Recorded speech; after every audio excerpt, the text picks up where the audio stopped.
Hello and welcome to our special program on Prime Minister Modi's flagship Skill India mission, which looks to empower India's youth for better employment opportunities. Just weeks after the Prime Minister's big housing and digital India launches, we will have the Skill India mission being flagged off on a similar scale. Joining me to talk about this are Dilip Chenoy, MD and CEO of the National Skill Development Council, Rahul Patwardhan, the CEO of NIIT, and Narayanan Ramaswamy, Partner and Head of Education and Skill Development at KPMG. Thank you so much, gentlemen, for joining us here today. A year and more to the government and this slogan about Skill India. Clearly a lot of expectations. What's the ground status like? I'm going to come to you, Dilip, first. Where have we reached? Where do things stand today? So if you look at the change that has happened in the last year, there are 5 or 6 different things that have happened. First and foremost is that the importance being given by this Prime Minister to skill development is reflected in the creation of the Skill Ministry and the nomination of Minister Rudy as an independent minister. That is actually doing a lot of different things on the ground. The second, and I'll come to that in a minute, the second is that there were 21 ministries, 70 programs. We've got everyone around the table, got them to agree on common norms and common payment methodology, so the market is clear on what they get. The third is that we have had a rapid acceleration of industry-led standard creation. Over the last 1 year, we have had close to 1,319 standards created across 28 sectors from level 1 to level 8. We're actually seeing that happen. And more importantly, most of them, by the time in the next few days, will get validated and incorporated into the National Skills Qualification Framework, which also happened in the last few months. The other thing that we are seeing is that there's a huge increase in the scale and speed of activity. In the sense that if you take NSDC as an example, the National Skill Development Corporation last year, together with our partners, and NYJL or NIIT is also a partner, we did 10 lakh people in the year, let's say 2013-14. In the year 14-15, it went up to 34 lakhs. And this year we're thinking of 60 lakhs. So you're seeing the... Still behind the target, right? No, no, I think if you look at the NSDC target as such, we are, as per our 10-year plan, because that's how we exponentially want to scale up. But on a gross basis? On a gross basis, yes, but there's also a very different thing happening there, because job creation has not kept pace with the skill mission at that point of time. I'll interrupt you on that very point and go across to someone who is the largest practitioner and teacher, if I may put it that way, all across this country. Huge numbers, diverse set of skills required. Everywhere you turn around in industry, specialized skill sets and ordinary skill sets not available, and this proverbial example of drivers and maids being given all the time. But the facts are that almost 95% of our employment is still being generated in the non-formal sector, in the unorganized sector, so to say, although we could quarrel about some of these percentages. Has this government's focus changed things on the ground really? And you are the practitioner here, apart from Dilip.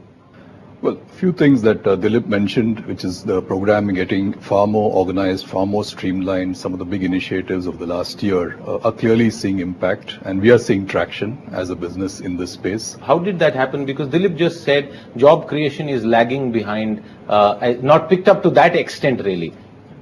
Yeah, one is the programs themselves created the impetus. Okay. The second is that the sector skills councils representing the different industry groups have got far more behind the programs in terms of defining their requirements for all the new entry-level roles and the whole NSQF foundation and putting in place the minimum standards for all these programs. So much of it happened over the last 12 months to 18 months. So today, for example, a very large percentage of the NIIT curriculum is now aligned to these standards. Okay. And therefore, today when we report the contribution that NIIT makes to NSTC's goals and to the Skill India program, increasingly every single person we train will be counted into the results that we're contributing. We do a lot of training, which is not necessarily what you're saying is that we are getting better organized, industry linkages are happening. Dilip said that, a ministry has been formed. We have spoken to the minister in the past. There was a stage where they didn't have an office. Now they have an office. Various multiple programs are being streamlined and clubbed together into one broad direction, and that's translating into action on the ground. As an analyst on the panel, if I may ask you, how is it looking from the point of view of the analysis that you've done in the past with regard to requirements? Are we making definitive changes? Yes, we are. And we are not just making definitive changes, I think we are also making it in a more sustainable fashion. If I for a moment, look back and look what India has achieved vis-a-vis many other countries, I think this is something phenomenal in terms of the sheer achievement, and given the magnitude of what we have, this is nothing short of a revolution that is happening here. In that process... But some would say that the revolution is, in terms of numbers, is not as per the magnitude of the requirement. You yourself use that word, So it is one thing that we've put a number to ourselves, and we are comparing to that number, and you can say whether we have achieved that, we are 70% there, 80% there, and other things. But look at the absolute magnitude of what we have achieved. No other country has achieved this in such a short time frame. And we are also doing it in a much more sure-footed manner in the way we have created sector skill councils, in the way we have gone about creating qualification packs, in the way we have aligned the training partners to comply to these things. So I think we are progressing well, and we are progressing rapidly, and we are progressing in the right direction. So as the economy picks up, there are more skilled people that are going to be available. Is that what you're saying? Absolutely. Dilip, just look at it in context. If you go to the website now and look at the National Skill Policy 2009, you will see in 2008, India had a capacity of skilling 3.1 million per annum. And then it talks about what it needs to be done. All right? I just mentioned that last year, the NSDC ecosystem did 3.43 million. So, and the NSDC ecosystem is not very old. It's hardly 4.5 years old. So if you see from 47 to 2008, and then you look at 2009, 10, we did something, but really 13, 14, 14, 15, you saw the exponential, growth happening. And what is interesting is that things that were not done in this country before have actually been done over the last year. District level skill gap studies, KPMG also led the sectoral skill gap studies. They've done various sectors, banking, industry. These whole 24 sectors for us. And now the sector skill councils are owning that, and they're going to get updates every year. This never happened in a sustained manner in the economy in the past. Over the last week and a half, we've been accompanying the Minister Rudy to different ministries: steel, defense, railways, chemicals, petrochemicals, fertilizers, mines. We started with coal, renewable energy, power. Everybody is putting their shoulder to the wheel, and obviously the momentum that the wheel gets under the leadership of the Prime Minister is completely different from what we saw in the past. Since you mentioned the Prime Minister's leadership, what is the idea behind a specific Skill India Day, so to say? No. See, the 15th July, many people don't know this, but 15th July declared exactly 1 year ago in November, we all heard about the International Yoga Day, but 15th July is the World Youth Skill Day. Right. Is the first World Youth Skill Day that we are celebrating as a country, and this is going to be observed every year as we go forward. So that is the significance of July 15th. Okay. And the government has chosen to do various to market as a market but this is the beginning, hopefully, of a youth movement in the country for skills. On that note, we'll take a break. When we come back, we'll continue our discussion on Mission Skill India. Don't go away.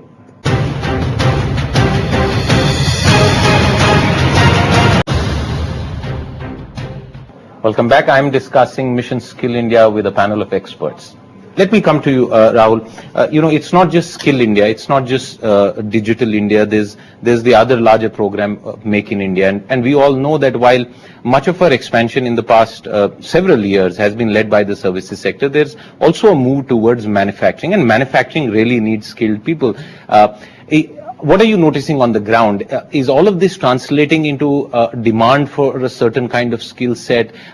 Is there traction behind what the government seems to be focusing on, and industry seeing demand on those? Different question. Different industries have a different, should I say, phase lag in terms of the connection between the investment and the need for skills. And manufacturing being much more capital intensive, construction industry being much more capital intensive, the phase lag is a bit more pronounced.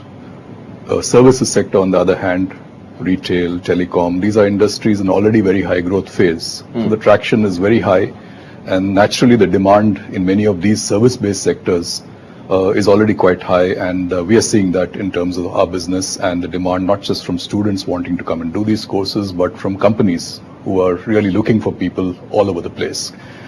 I think the connect between the demand and supply will start becoming more visible as we see many more manufacturing projects actually taking off, and the acceleration. And the stalled projects, the dozens of stalled projects which have locked up a lot of money. Which are the sectors which you see as leading this job creation effort down a few quarters, if not immediately tomorrow? What comes to mind?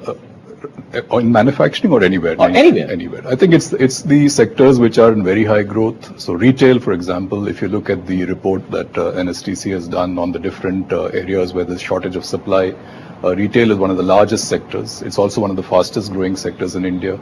It's also a sector where it's relatively easy to skill up people very quickly. I'm tempted to ask you, did anyone train all those that massive army of delivery people behind all these e-commerce firms, or did that just happen on the fly? Well, everybody in some way has been trained, in some cases by the companies themselves, but there are in organized companies are actually working with companies like NIIT to train thousands of people. For example, you go on to a retail shop floor, some of the large chains, NIIT has actually trained the people that greet you on the shop floor. And you know why I asked you that, because the conventional impression would be that one is the high-level engineering skill sets that are large and well-known institutions do. The other was really about IT training, and now you're seeing these other skill sets emerge. I want to ask you on that point, a broader question really about the ability of a government to, or a government stroke corporation stroke private coming together.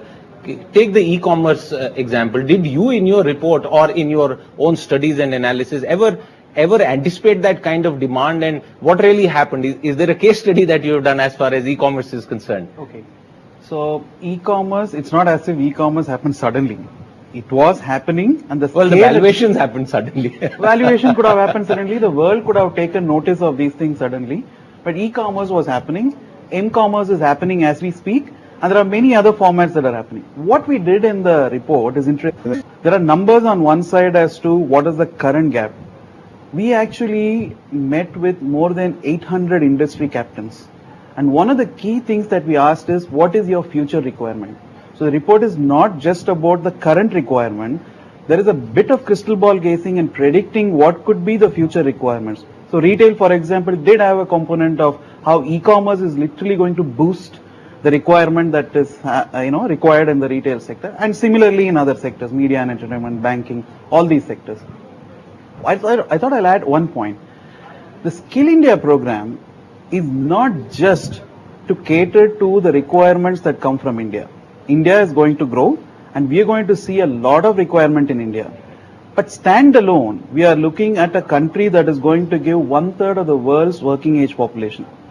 We need to skill ourselves, whether India gets the manufacturing thing right or not. I'm not saying it is not, it is also happening. But irrespective of that, we are going to have skilled people. We are going to be the suppliers for the world. So some of what we are doing with the NSDC is not just about catering to the requirements for India, but as somebody who's going to supply the workforce for the world. Okay. You wanted to come in on that, Dilip. I noticed you know, if you look at the e-commerce thing, there are two aspects to it. So one was, if e-commerce had actually pulled up manufacturing. It did not. It just created an alternate delivery channel, right? But the jobs that it created was, it created a whole lot of courier and delivery services and accounting services at the back end. Okay. Right? Actually, what some of the e-commerce companies are trying to do is to connect rural India to urban markets and global markets. That has a very strong way to actually pull products out of rural market and add it to the overall manufacturing base. So it's a very integral part of, let's say, a Make in India strategy. It's a marketing strategy.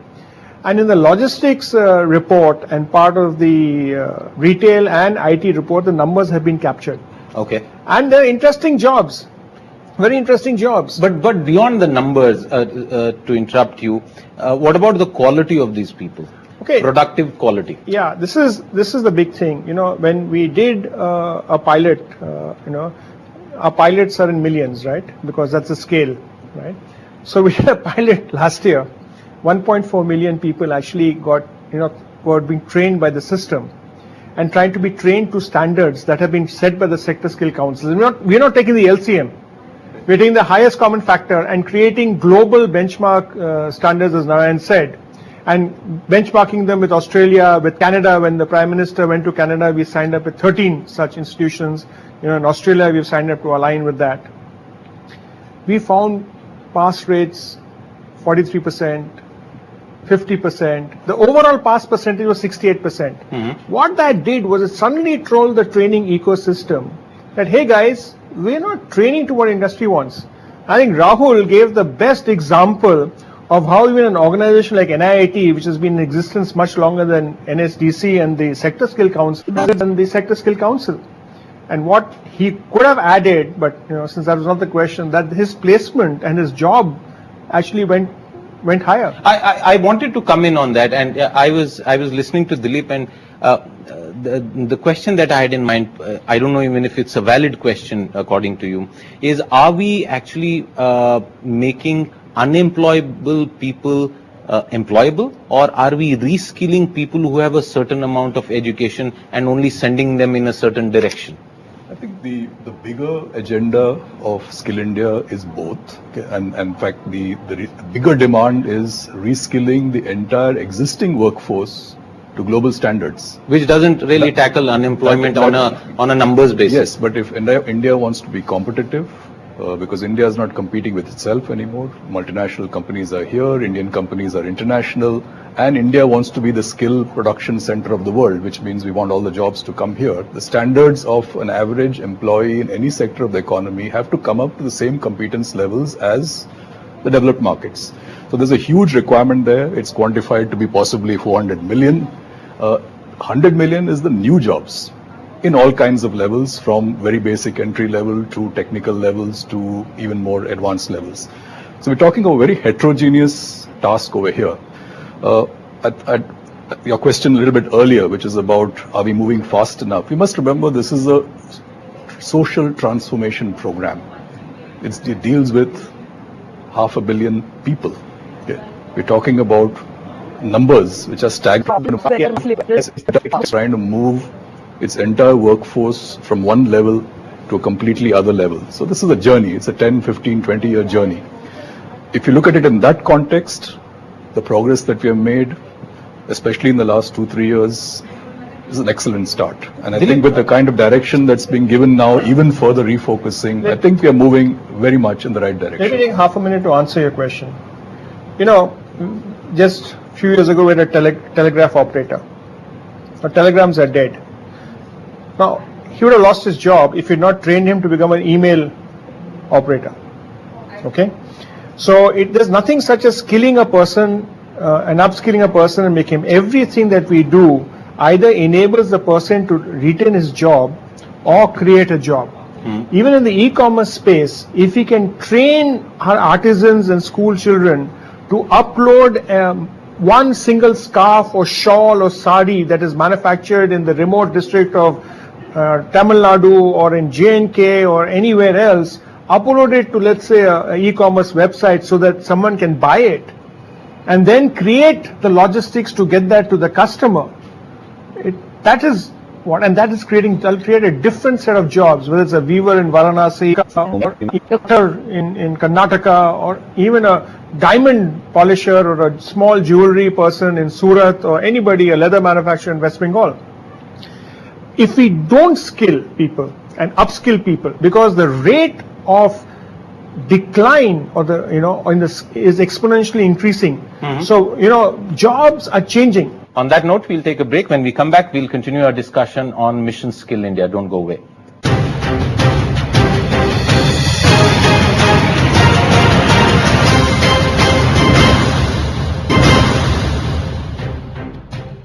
Welcome back. I'm discussing Mission Skill India with a panel of experts. Narayanan, if I can ask you about this point about companies, how would this deficit of trust, which perhaps all of you would acknowledge exists to some extent with regard to quality and certification? Because on one hand, companies are used to very high level skill sets emerging from the best institutions of India, and those certificates are valid all over the world. Those are global passports, really.